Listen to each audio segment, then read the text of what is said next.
उन्हाळा म्हटलं की तुम्हाला फक्त देशी पर्यायांमध्ये लिंबू सरबत, ताक किंवा उसाचा रस हेच ऑप्शन आठवतात का? तर हे फारच कॉमन ऑप्शन्स झालेत. त्यापेक्षा सुद्धा खूप हेल्दी आणि आयुर्वेदिक असे ऑप्शन्स आपण आज पाहणार आहोत. शिवाय आपण आज जे कोल्ड्रिंक्स पाहणार आहोत ना, त्याचं रेडी मिक्स इन्स्टंट मिक्सचर तुम्ही घरी बनवून ठेवू शकता आणि पूर्ण उन्हाळ्यात वापरू शकता. फक्त उन्हाळ्यासाठीच नाही तर वर्षभरासाठी हे खूप आरोग्यदायी मिक्सचर्स आहेत. त्यातलं पहिलं नंबर 1 आहे सत्तू. कसं बनवायचं सत्तू? तर त्यासाठी 2 वाट्या फुटाण्याचे डाळे घ्यायचे, त्याच्या 1/4 म्हणजे अर्धी वाटी यव किंवा बार्ली घ्यायचंय. आपण त्याचा भरडा किंवा दलिया सुद्धा घेऊ शकतो आणि त्याच्या निम्मे म्हणजे 1/4 वाटीच्या पण निम्म घ्यायचंय खपली गव्हाचा दलिया. गहू स्निग्ध असल्यामुळे या सत्तूमध्ये आपण तेही ऍड करणार आहोत. आणि हे कसं करायचंय सत्तू, याची कृती काय? तर त्यासाठी ही सगळी धान्य वेगवेगळी मंद आचेवर किंचित सोनेरी होईपर्यंत भाजून घ्यायची आहेत आणि वेगवेगळी भाजून झाल्यानंतर मिक्सर मधून याचं पीठ बनवायचं आहे. अगदी फाईन असं हे पीठ बनवल्यानंतर आपण हे सगळं एकत्र करायचंय. झाला आपला सत्तू तयार. सत्तू खूप वेगवेगळ्या प्रकारचे असतात, पण हा खूप पौष्टिक आहे आणि याचे सेवन सुद्धा तुम्ही वेगवेगळ्या प्रकारांनी करू शकता. नंबर 1, एक मोठा चमचा सत्तूचं पीठ घ्या आणि त्यामध्ये अगदी थोडं पाणी घालून त्याची फाईन पेस्ट बनवायची. त्यामध्ये तुम्ही आवडीनुसार वेगवेगळे घटक ऍड करू शकता. यामध्ये आपण थोडं तूप आणि खडीसाखरची पावडर किंवा गूळ घालून घेऊ शकतो. हा झाला गोड सत्तू. आता ऑप्शन नंबर 2, या सत्तूमध्ये थोडं मीठ आणि जिरं टाकून किंचित नमकीन असा सत्तू पण तुम्ही घेऊ शकता. ज्यांना साखर गूळ नको आहे त्यांच्यासाठी हा छान ऑप्शन आहे. यामध्ये तुम्ही लिंबूचा रस सुद्धा घालू शकता. आणि आता ऑप्शन नंबर 3, 1 चमचा सत्तूचं पीठ, त्यामध्ये गार पाणी 1 ग्लास, त्यामध्ये थोडा लिंबूचा रस, थोडं मीठ, जिरेपूड आणि खडीसाखरची पावडर किंवा आवडीनुसार गूळ. याला आपण सत्तूचं सरबत म्हणू शकतो, जे अगदी सद्य तृप्तिकर म्हटलंय, म्हणजे तत्काळ तर्पण करणारं, एनर्जी देणारं, तृप्ती करणारं. उन्हाळा आहे किंवा जेव्हा उष्णता खूप वाढलेली आहे तेव्हा हे अगदी आयडियल पेय आहे. याचे सगळे गुणधर्म आणि फायदे आपण अगदी विस्तारानं वेगळ्या व्हिडिओत आधीच पाहिलेले आहेत. हा व्हिडिओ तुम्ही पाहिला नसेल तर नक्की पहा. तुम्ही प्रवासात सुद्धा हे पेय घेऊ शकता. अगदी इन्स्टंट बनतं, तेवढी इन्स्टंट एनर्जी सुद्धा यामुळे मिळते.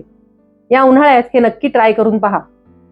याविषयी म्हटलंय, ते पिता बलदा वृक्षा बृहणा भेदनस्तथा तर्पणा मधुरा रुच्चा परिणामे बलावहा. म्हणजे हे जे सत्तू आहे ते पाण्यात मिसळून त्याचं जे पेय आपण केलंय त्याचे काय काय फायदे आहेत? तर नंबर 1 म्हणजे हे बलदायक आहे. नंबर 2 वृक्ष आहे म्हणजे शुक्रवर्धक, सगळ्या घटकांचं पोषण करणारं. 3 बृहण म्हणजे वजन वाढवण्यासाठी किंवा शरीर घटकांचं पोषण करण्यासाठी उत्तम. भेदन म्हणजे शरीरातले टॉक्झिन्स आहेत त्यांना खेचून बाहेर काढून टाकणारं. 5वं तर्पण म्हणजे इन्स्टंट सॅटिस्फॅक्शन देणारं, तृप्ती करणारं. आणि 6वं रुचिकारक म्हणजे तोंडाला चव नसेल अशा वेळी चव परत आणणारं, रुची देणारं. शिवाय कफपित्त क्षमक्षुत्रुट व्रणनेत्रामया पहा प्रशस्ता घर्मदाहाध्व व्यायामार्त शरीरिणाम. काय सुंदर आहे पहा संस्कृत भाषा. किती मोठा आशय किती छोट्या श्लोकात सांगितलेला आहे. कशा कशाचा नाश होतो या सत्तूमुळे? तर शरीरात वाढलेले कफ आणि पित्त हे 2 दोष, श्रम म्हणजे आलेला थकवा, क्षुधा आणि तृष्णा म्हणजे भूक आणि तहान कमी होते. प्रवासामध्ये हा किती छान पर्याय आहे पहा. अगदी रेडी टू ड्रिंक असलेलं हे मिश्रण आहे. तुम्ही ट्रेकिंगला जाताना किंवा जे लोक खूप व्यायाम करतात, जिम मध्ये वर्कआउट करतात, त्यांच्यासाठी सगळ्यात बेस्ट ऑप्शन आहे सत्तू. कारण काय म्हणले, हे बलदायक आहे. थकवा, भूक, तहान यांना दूर करणारा आहे.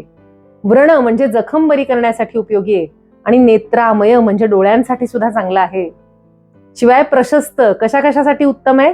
तर घर्म म्हणजे उन्हाळा, ग्रीष्म ऋतू, शरद ऋतू, उष्णता तेव्हा येणारा घाम, आणि दाह म्हणजे शरीरात होणारी जळजळ किंवा आग. आणि नंतर म्हणले अध्व म्हणजे प्रवास, पायी केलेला किंवा कुठलाही दूरचा प्रवास कुठल्याही वाहनाने केला तरी शरीरातला वात वाढतो आणि थकवा येऊ शकतो, तो दूर करण्यासाठी सत्तू योग्य आहे. आणि म्हटलंय व्यायामार्थ शरीरिणाम प्रशस्तः म्हणजे व्यायामानं थकलेल्या शरीरासाठी किंवा व्यक्तींसाठी फार उपयोगी आहे. जिम करणाऱ्या लोकांसाठी जर तुम्हाला प्रोटीन सप्लिमेंट हवं असेल तर कुठल्याही रेडीमेड मल्टीनॅशनल प्रोटीन पावडर पेक्षा हा बेस्ट ऑप्शन आहे. याला पुढे म्हटलंय ग्रीष्मे अतिपूजिता. म्हणजे काय तर हे जे सत्तू आहे ते तूप आणि खडीसाखर घालून घेतलं तर ग्रीष्म ऋतूमध्ये म्हणजे उन्हाळ्यात किंवा जेव्हा शरीरातली उष्णता वाढलेली आहे तेव्हा सगळ्यात उत्तम आहे, पूजनीय आहे, सगळ्यांनी घ्यावं असं आहे.